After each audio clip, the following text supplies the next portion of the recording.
Bonjour, je suis Monsieur Franck Verset, stratégiste, prospectiviste, expert en management de projets grand compte, sur tout ce qui est projet de conseil, gestion, développement, organisation. Je suis notamment président fondateur de l'association Promo Invest Guyane Europe, qui s'occupe de coopération régionale et internationale. C'est des projets que je mets en place avec l'Europe, l'Afrique, les dom-toms, l'Amérique du Sud, le Brésil et d'autres pays, et puis bien sûr des institutions en fonction des besoins et des demandes. Alors, nous allons faire un tour vers la map monde. Je vous fais donc voyager. Nous arrivons donc ici en France, Paris, là où je suis basé, bien que je voyage beaucoup. Donc, nous allons nous retrouver en Côte d'Ivoire, précisément, donc dans la sous-région ouest africaine. Pourquoi? Parce que j'ai réalisé un document d'études stratégiques de relance socio-économique post-crise pour la Côte d'Ivoire et la sous-région entre 2009 et 2014. Il y a eu un travail de fourmi, un travail de conseil, d'experts sur les sujets les plus importants qui concernent le développement économique durable de la Côte d'Ivoire, mais dans son ensemble régional, donc la région ouest africaine, l'Afrique, et bien sûr en rayonnement à travers donc le monde avec des relations avec un certain nombre de pays.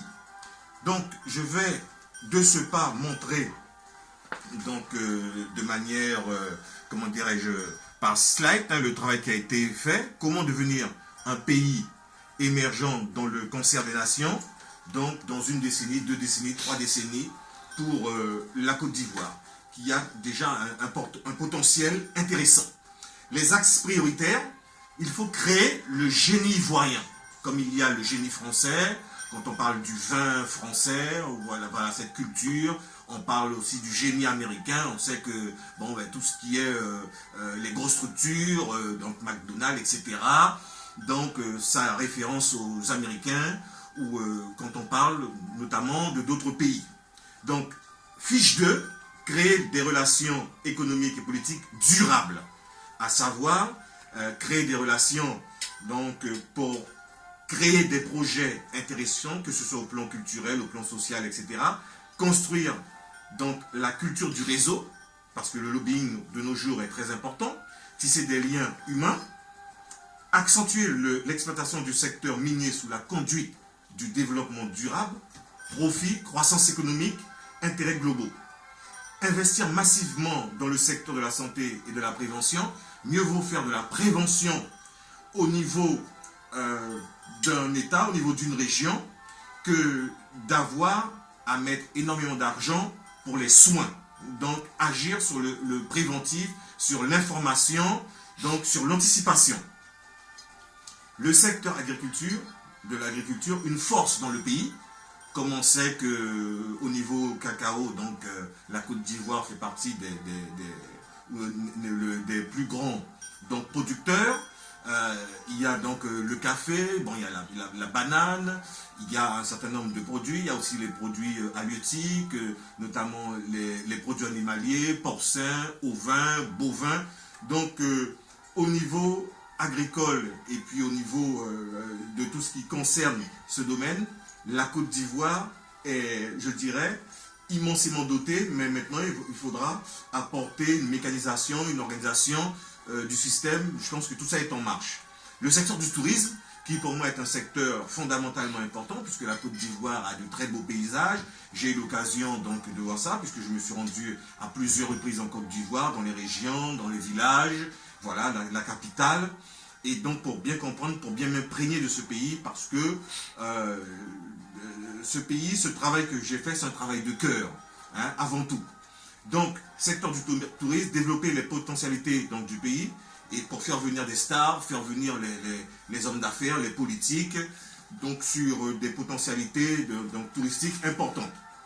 Donc l'armée ivoirienne, j'en parle aussi dans le projet que j'ai réalisé donc, sur 5 ans, à savoir la formation de l'armée, l'armée en tant que régulateur, l'armée pour la citoyenneté, l'armée dans le cadre de la création donc, de métiers, la formation des jeunes, donc apporter une dynamique, insuffler donc au niveau militaire cette manière de voir les choses.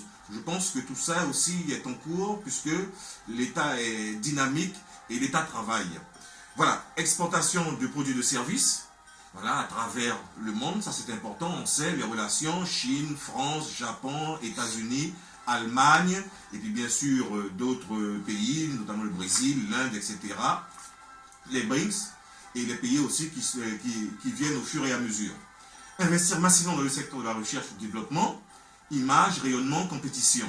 Voilà, bien sûr je parlais de la formation de la population, donc sur des formations techniques, hein, sur les grands chantiers, l'élite, à travers une stratégie, le développement, le pays, qu'est-ce qu'on veut faire, où on va, dans quel secteur, dans quel développement, et pourquoi, les secteurs d'avenir, voilà, la main-d'œuvre qualifiée, donc un atout considérable dans un pays. La création d'entreprises, je pense que la population ivoirienne a cette culture commerciale qu'il faut continuer à développer à travers la micro-entreprise, les projets moyens, les très petites entreprises, et bien sûr la macro qui vient appuyer tout ce qui se fait au niveau régional, au niveau national et au niveau international. Voilà, la formation économique, entrepreneuriale, développer l'initiative, idées-produits, hein, le couple idées-produits. Donc en fiche 13, je parle des multinationales, intérêts stratégiques et donc les relations pour construire donc la Côte d'Ivoire et puis qui est un apport de ces structures importantes, donc ce qu'elle fait aussi déjà, peut-être qu'il doit être plus développé, la santé, l'immobilier, prévention, développement social, culturel, donc à travers des échanges.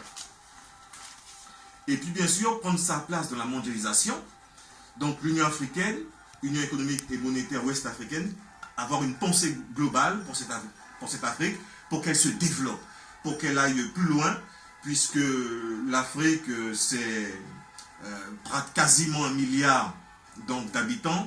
Dans les 2 décennies, elle va dépasser la population de la Chine.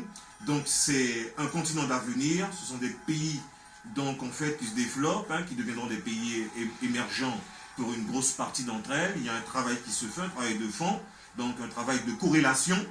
Et la dimension, en fait, de la mondialisation, une mondialisation solidaire, une mondialisation humaine, une mondialisation pour les autres, travailler avec les autres, dans le contact de l'échange, de la négociation, je pense que ça c'est fondamental. Et puis bien sûr, une donnée qui est fondamentale pour un pays qui veut devenir un pays émergent tel que la Côte d'Ivoire, créer le système social ivoirien à travers son potentiel, car la Côte d'Ivoire a un potentiel énorme, donc il faut donc aider les personnes défavorisées, développer des structures, donc état des lieux social. Donc des structures qui puissent appuyer les gens qui n'ont pas les moyens, que ce soit sur le plan social et familial, notamment pour créer des petites entreprises, voilà, et puis créer un fonds social, voilà, et créer un fonds en partenariat avec un certain nombre de grands groupes, hein, on va dire, même de fonds de pension pour aider à la création d'entreprises, la micro-entreprise, je crois que ça c'est essentiel, et puis bien sûr la macro qui vient apporter tout son soutien de manière mutuelle. Alors pour conclure, effectivement, les structures, l'équipement, les grands chantiers, donc je crois que tout ça est en cours, hein, en Côte d'Ivoire depuis quelques années. La Côte d'Ivoire, comme je l'ai dit, est un pays attrayant, accueillant.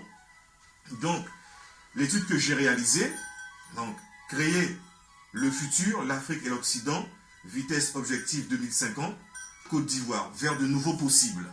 Voilà. Donc c'est important pour ce pays.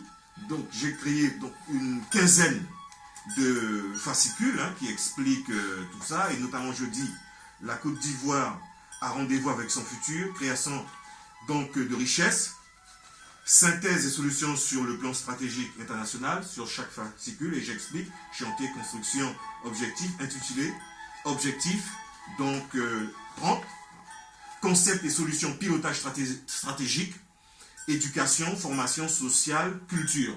Les pistes de développement pour la Côte d'Ivoire, je dis, Imaginez 3 millions d'emplois sur 15 à 20 ans. Créer des systèmes de formation professionnelle courts pour évaluer le niveau de masse et pour la création de TPE et des PME-PMI. Donc, citons exemple, les artisans, plombiers, ébénistes, menuiseries, commerciaux, petits magasins, les agriculteurs, producteurs, couturiers, cuisiniers, chauffeurs, donc, etc. Donc là, on est plus dans la macro et ensuite, bien sûr, développer on est plus dans la micro, ensuite développer la macro, bien entendu.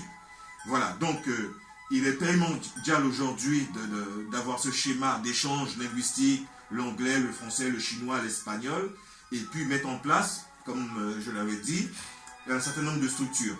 Et effectivement, donc, le projet social, il y a un projet social aussi important dont je parle, à savoir, déjà au niveau des échanges, je pense qu'à la création d'un salon mondial Afrique Outre-mer français, mission économique et culturelle, Guyane, Côte d'Ivoire, création d'une direction nationale de prévention de la délinquance, cases de santé, créer des cases de santé dans les villages, voilà, éloignés, pour apporter des supports, maisons de village ou de quartier, projet concept café-cao, transformation dans cacao et café, projet soutien création d'entreprise TPE, secteur pour les projets envisagés, projet humanitaire et social, avec investissement, donc effectivement matériel, puis technique, etc. Création d'ateliers dans la cité, avec des idées innovantes. Donc concept maquis, concept de développement de magasins et boutiques démontables, donc notamment dans des zones de chalandise, des zones commerciales. Voilà, donc je pense à travers ça, il faut que je trouve un certain nombre de partenaires, de mécénats, de mécènes, crowdfunding, des gens qui veulent apporter, développer, créer des richesses en Côte d'Ivoire et dans la sous-région, parce que comme je parlais de mondialisation solidaire, mondialisation donc à travers l'échange, bien sûr, il y a le profit, il y a les intérêts économiques bon, pour les grands groupes, pour les pays, pour les régions, les collectivités, mais il faut aussi que tout ça se fasse dans un intérêt commun, un intérêt objectif, positif, donc pour la région, pour le développement et la création de richesses. Donc tel est l'objectif que je cherche à travers ça.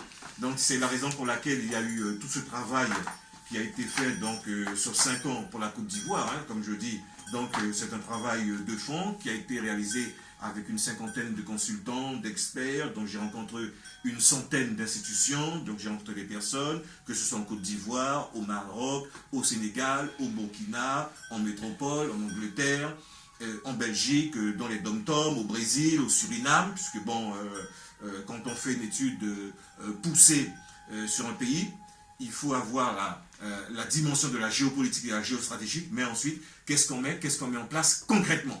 C'est là-dessus que j'ai travaillé. Par exemple, dans le fascicule 7, effectivement, les secteurs économiques par excellence. Voilà, donc je dresse un tableau de bord mondial donc, sur ce qui se fait et ce qui pourrait être intéressant pour la Côte d'Ivoire. Dans la plaquette numéro 8, la mise en place d'un bataillon économique et commercial, donc à travers des projets de développement donc, social, culturel, économique, linguistique, commercial, donc pour le pays. Donc tout a été synthétisé, travaillé pour qu'il y ait non seulement des conseils, études, mais comment on fait, où on va, et puis ensuite, bien sûr, en Côte d'Ivoire, avec les structures intéressées, créer des commissions, mettre en place des colloques, des forums, des formations, et puis faire venir des investisseurs, voilà, sur des projets concrets, donc au niveau des administrations, au niveau de l'État, au niveau des associations, des ONG. Donc voilà. Donc comme je l'ai dit, c'est un travail de longue haleine que j'ai mené, qui n'est pas fini, donc il va continuer à être réactualisé 2014, 2015, 2016, 2020, 2025, qu'en sais-je. Voilà, donc c'est un lancement que je fais, donc d'échanges pour des personnes qui veulent travailler en bénévolat, pour des personnes qui veulent apporter un apport à quel que soit le niveau, technique, économique, financier, expertise, donc commercial, etc., ou des contacts tout simplement. L'avenir, c'est demain. L'avenir, c'est travailler ensemble, c'est de mutualiser les forces, que ce soit au niveau donc, de la mondialisation économique, sociale, culturelle, linguistique, commerciale. Voilà. Donc, et surtout, apporter de l'innovation technique, l'innovation culturelle et sociale. Je vous remercie.